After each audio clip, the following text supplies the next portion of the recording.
Romans chapter 11. I ask then, has God rejected his own people, the nation of Israel? Of course not. I myself am an Israelite, a descendant of Abraham, and a member of the tribe of Benjamin. No, God has not rejected his own people, whom he chose from the very beginning. Do you realise what the scriptures say about this? Elijah the prophet complained to God about the people of Israel and said, Lord, they've killed your prophets and torn down your altars. I'm the only one left, and now they're trying to kill me too. And do you remember God's reply? He said, no, I have 7,000 others who have never bowed down to Baal. It's the same today, for a few of the people of Israel have remained faithful because of God's grace, his undeserved kindness in choosing them. And since it is through God's kindness, then it is not by their good works. For in that case, God's grace would not be what it really is, free and undeserved. So this is the situation. Most of the people of Israel have not found the favour of God they are looking for so earnestly. A few have, the ones God has chosen, but the hearts of the rest were hardened. As the scriptures say, God has put them into a deep sleep. To this day he has shut their eyes so they do not see, and closed their ears so they do not hear. Likewise, David said, let their bountiful table become a snare, a trap that makes them think all is well. Let their blessings cause them to stumble, and let them get what they deserve. Let their eyes go blind so they cannot see, and let their backs be bent forever. Did God's people stumble and fall beyond recovery? Of course not. They were disobedient, so God made salvation available to the Gentiles. But he wanted his own people to become jealous and claim it for themselves.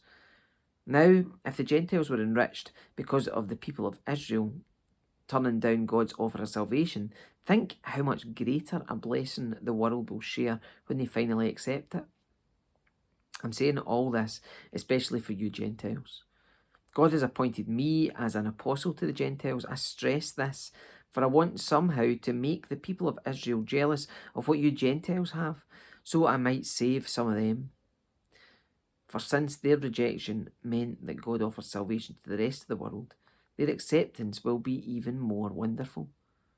It will be life for those who are dead. And since Abraham and the other patriarchs were holy, their descendants will also be holy. Just as the entire batch of dough is holy because the portion given as an offering is holy. For if the roots of a tree are holy, the branches will be too. But some of these branches from Abraham's tree, some of the people of Israel, have been broken off. And you Gentiles who are branches from a wild olive tree have been grafted in. So now you also receive the blessing God has promised Abraham and his children, sharing in the rich nourishment from the root of God's special olive tree. But you must not brag about being grafted in to replace the branches that were broken off. You're just a branch, not the root. Well, you may say, those branches were broken off to make room for me. Yes, but remember, those branches were broken off because they didn't believe in Christ. And you are there because you do believe. So don't think highly of yourself, but fear what could happen. For if God did not spare the original branches, he won't spare you either. Notice how God is both kind and severe.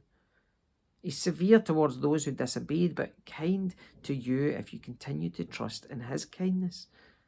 But if you stop trusting, you will also be cut off. And if the people of Israel turn from their unbelief, they'll be grafted in again.